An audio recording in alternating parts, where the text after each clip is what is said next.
Hello friends, welcome to Health, Music and Fitness channel. Today we'll discuss atrial fibrillation. It is one of the common arrhythmias, supraventricular arrhythmias or atrial arrhythmias, and it is very important to know that such a rhythm exists, and usually it coexists along with atrial fibrillation. And sometimes atrial fibrillation will convert into atrial flutter, and sometimes the flutter will convert into atrial fibrillation, and sometimes it converts from flutter to fibrillation post-therapy. For example, digoxin. Digoxin is pro-fibrillatory and it will convert atrial flutter into fibrillation, which is more manageable. And atrial flutter is very dangerous. It is difficult to control atrial flutter rather than atrial fibrillation. So let's see what an atrial flutter looks like.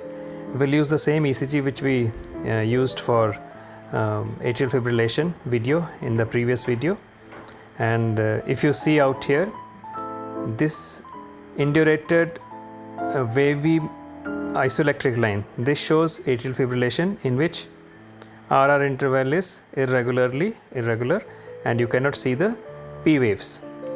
This is atrial fibrillation. In detail we have discussed in the previous video. But if you look out here in this lead, this is atrial flutter.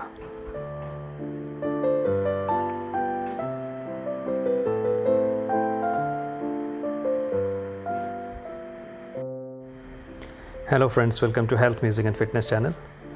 Today we'll discuss atrial flutter. It is one of the supraventricular arrhythmias and it arises in the atrium.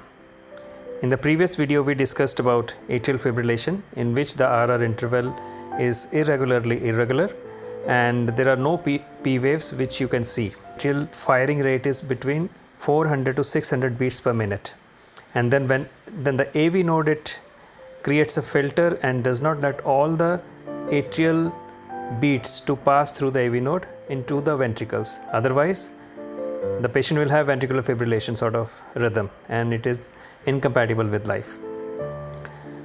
But in atrial flutter, the atrial rate is between 250 to 350 beats per minute, and it's a slower arrhythmia when compared to atrial fibrillation, but nevertheless it is a very fast atrial rate. Again, the AV node will create a block. It will create 2:1 block, 3:1 block depending on the atrial rate, so that the ventricles get enough time to relax and they can fill with blood and they can pump the blood into the aorta and maintain the cardiac output. So this is the main difference between atrial flutter and fibrillation.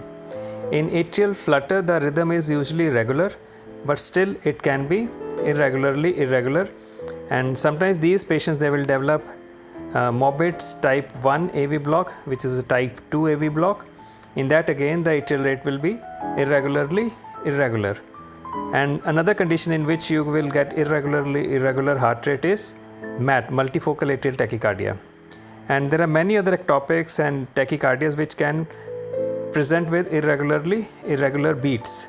But to remember, atrial fibrillation, atrial flutter, multifocal atrial tachycardia, frequent atrial ectopics or ventricular ectopics, and MAT. So these are the few conditions which you should remember, in which the patient can have irregular beat.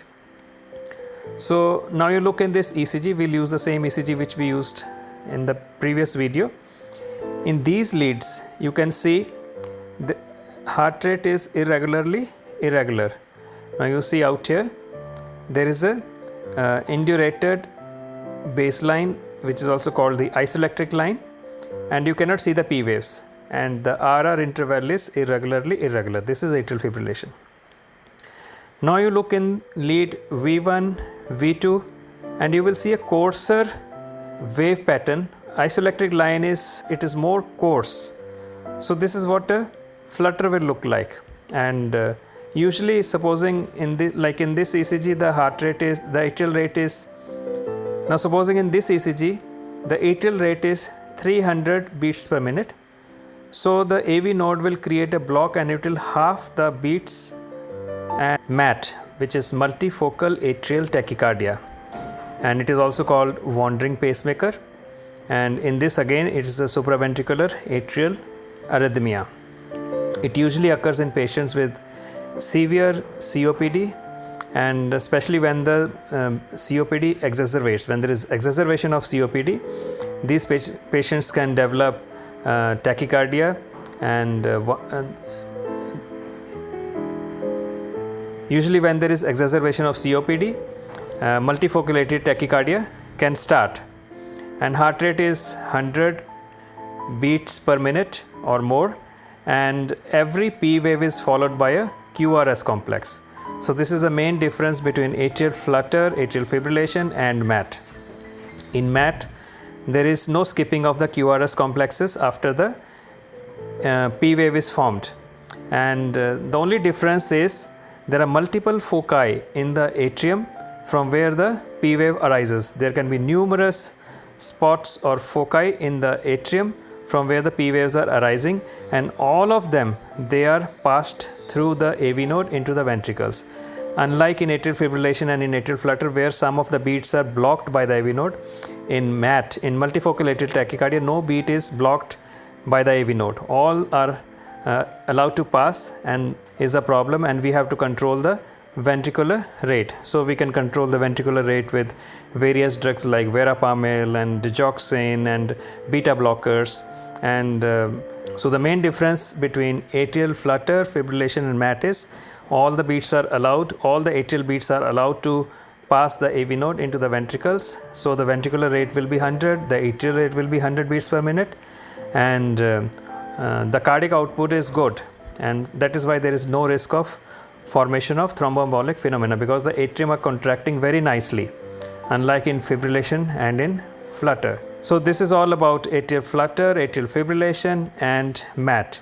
The diagnostic criteria is that all the P waves will be of different shapes, and if there are more than 3 different type of P waves and heart rate is around 100 beats per minute, atrial rate is around 100 beats per minute, or the ventricular rate is around 100 beats per minute, then, and the patient has COPD, then we can safely make the diagnosis of multifocal atrial tachycardia.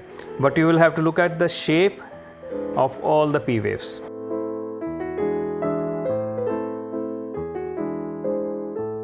And the last in this is atrial ectopics, premature atrial ectopics. Sometimes when the SA node fires and there is a delay in the formation of the second beat, that is the second P wave is delayed, then sometimes the atrium will fire and you will see an ectopic wave, and in that the shape of the P wave will be different.